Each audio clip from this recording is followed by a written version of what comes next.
1854 সালে হাওড়া থেকে হুগলির দিকে যাত্রা শুরু করেছিল একটি ট্রেন। 91 মিনিটের এই যাত্রাপথ এক ইতিহাস লিখে দিয়েছিল। আর এখান থেকে শুরু হয় হাওড়া স্টেশনের পথ চলা।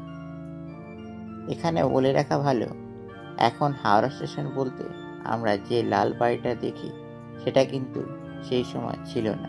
সেখানে ছিল একটি অনাথ আশ্রম, আর এই অনাথ আশ্রমের পাশেই ছিল একটা গির্জা।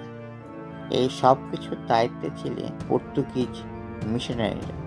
হঠাৎ করে একবার ওখানে মহামারী দেখা যায়।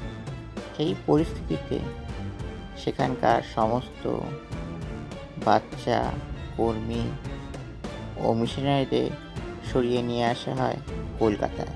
পর্তুগিজরা ইস্ট ইন্ডিয়ান রেলওয়ে কোম্পানিকে জায়গাটি বিক্রি করে দেয়। ব্রিটিশরা ভাবছিলই যেখানে একটা স্টেশনের দরকার। সুযোগও চলে আসলো, কিন্তু প্রথম দিকে স্টেশন বলে কিছু ছিল না।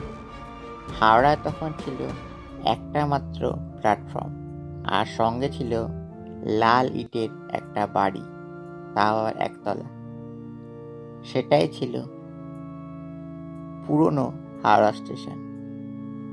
ভেতরে একটাই ছোট জানলা ছিল, আর সেখান থেকে টিকিট নিতে হতো। সেই সঙ্গে তৈরি হলো কিছু টিনের ঘর। ওখানে ইঞ্জিন ঠিক করা হতো, আর ছিল একটা স্টোর রুম। এরকমই ছিল প্রথম হাওড়া স্টেশন।